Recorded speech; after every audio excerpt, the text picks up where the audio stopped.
Assalamualaikum warahmatullahi wabarakatuh. Mencari ide segar untuk membuat konten kadang menjadi tantangan tersendiri. Itu bagi saya atau Anda yang pemula di bidang YouTube. Terlihat sepele namun memang ini menjadi hambatan. Faktanya YouTube itu membutuhkan konten-konten yang fresh, original, dan bisa menjawab kebutuhan para penggunanya. Nah, kalau konten kita standar-standar aja, hanya mengikuti konten-konten yang ada, kemudian di remix atau diedit sedikit, unggah ulang, lama-lama saturated, jenuh. Kalau jejeli konten itu saja. Nah, pada kesempatan kali ini saya uh, ingin berbagi insight sedikit, siapa tahu bermanfaat bagi Anda yang berkunjung ke channel ini. Nah, bagi Anda yang baru pertama kali berkunjung ke channel saya, tidak ada salahnya untuk subscribe, like, komen, dan share. Saya sangat berterima kasih atas hal itu karena saya sedang berjuang untuk mengumpulkan subscribe dan jam tayang. Kenapa? Ya tentu ada goal yang ingin saya capai. Begitu juga kalian. Jadi membangun engagement memang bukan perkara mudah, terlebih bagi kita yang pemula, yang berangkat dari bukan siapa-siapa tapi ingin mencapai untuk menjadi apa-apa. Pencarian konten ini juga bukan hanya bisa digunakan untuk channel YouTube kita, namun bisa juga kita pakai sebagai ide yang segar, sebagai bahan untuk menulis sebuah artikel jika kalian juga seorang penulis. Atau jika kalian seorang blogger juga bisa mengambil ide konten dari apa yang ingin saya sampaikan ini. Yang pertama adalah tidak perlu jauh-jauh mencari rujukan yang ada di internet terlebih dahulu. Dari circle terdekat kita aja dulu. Misalnya ketika kalian sedang mengelola dan mengembangkan sebuah channel, tentunya di situ ada interaksi antara pengunjung dan pemilik channel. Jadi betul sumbernya masih di seputar internet, tapi circle-nya lebih disempitkan, yang paling dekat dengan kegiatan kita yang sehari-hari yang sedang kita kerjakan. Rutinitas itulah yang akan kita gali. Pertama kalau untuk YouTuber mungkin dari konten-konten yang udah pernah kita publikasi, kemudian uh, kita ambil komentar-komentar yang ada yang sekiranya bisa uh, kita angkat untuk menjadi konten baru.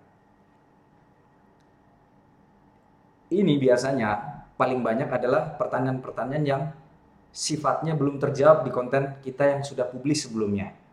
Nah, jadi ide yang pertama adalah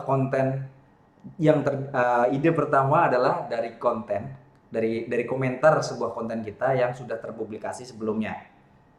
Selain itu, ide ini juga bisa diambil dari komentar-komentar kita di konten lain.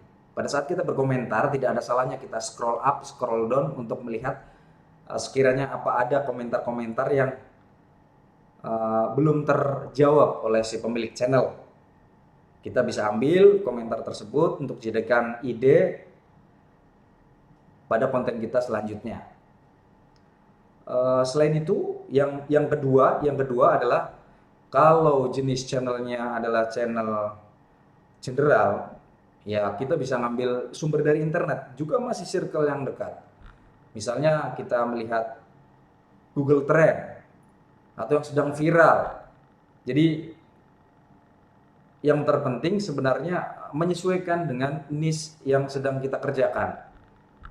Jadi selain komen, kita bisa merujuk juga di Google Trend atau konten-konten di sosial media yang sedang viral. Namun demikian, umumnya konten yang sedang viral atau konten yang berada pada Google Trend itu sedikit rumit kita kerjakan karena persaingannya agak berat, terlebih bagi pemula. Kalau seorang pemula menggarap konten-konten yang viral, eh, kalau tidak ada keunikan yang khusus yang ditawarkan oleh kita untuk para pengunjungnya, tentu akan apa sulit bersaing. Nah, itu dua hal itu menurut saya udah cukup untuk menemukan ide segar dalam membuat konten terbaru. Ada satu hal lagi yang mungkin patut Anda tiru adalah bertanya ke orang terdekat. Kayak saya, kalau saya, karena saya YouTuber pemula, saya jujur saja bertanya kepada lingkungan terdekat. Caranya yaitu adalah eh, minta bantuan kepada teman-teman yang ada, untuk memberikan masukan, memberikan saran, apa kekurangan kita, apa kelemahan kita, apa yang harus eh, kita tutupi dari kekurangan-kekurangan itu, sehingga kita memiliki gambaran kira-kira kita akan mempublikasi hal apa di penerbitan berikutnya, di uploadan berikutnya, gitu. Kenapa ini penting? Kalau kita nggak mapping perencanaan unggah video, misalnya kalau kita sebagai YouTuber, begitu juga berlaku bagi content writer. Kalau kita nggak punya mapping perencanaan penulisan artikel, tiba-tiba kita bisa terhenti, kebingungan mau nulis apa kita, mau unggah video apa kita. Nah, ini sangat berpotensi terjadi bagi para pemula seperti saya. Nah, saya memberikan contoh, saya juga bertanya kepada teman-teman, kira-kira apa yang perlu uh, saya angkat di konten berikutnya. Saya melakukan hal itu, teman-teman. Saya bertanya kepada mereka, dan ya karena komunikasi yang paling efektif di kantor kami itu menggunakan uh, email, maka saya bertanya menggunakan email, dan alhamdulillah feedback dari mereka banyak. Artinya ketika saya sudah memiliki ide-ide yang disampaikan oleh teman-teman satu kantor, saya jadi bisa merencanakan kira-kira 30 hari ke depan saya akan ngomongin apa, saya akan unggah hal-hal apa. Saya kasih contoh ya, saya buka dulu scene-nya. Hari ini saya email ke teman-teman, mungkin jumlahnya sekitar ke 16 orang. Nah, saya berharap kepada mereka minimal 20 pertanyaan. Nah, ini bisa saya lihat, saya kasih contoh, pertanyaan-pertanyaan apa yang mereka butuhkan jawabannya sehingga bisa menjadi pokok pikiran kita pada video kita selanjutnya. Ini ada teman saya juga ini, dia udah mengirimkan 20 pertanyaan. Ini menjadi PR saya untuk kedepannya agar bisa nge-resolve pertanyaan-pertanyaan ini dan saya unggah dalam videonya. Ini udah diskusi sebelumnya dengan beliau sehingga beliau nggak berkeberatan untuk mengangkat tema-tema itu, dan mereka juga udah tahu bahwa pertanyaan itu rencananya akan saya angkat di channel yang baru lahir ini. Ini juga udah ada lagi, ini satu lagi. Ini juga ada sekitar 6 pertanyaan. Artinya saya udah punya cadangan 26 calon konten. Nah, mungkin itu saja dari saya. Mudah-mudahan dengan adanya ide segar ini, teman-teman juga bisa meniru untuk mendapatkan perencanaan konten yang lebih baik di kemudian hari.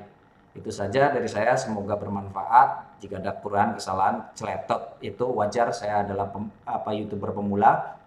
Terima kasih telah berkunjung. Assalamualaikum warahmatullahi wabarakatuh. Sehat terus.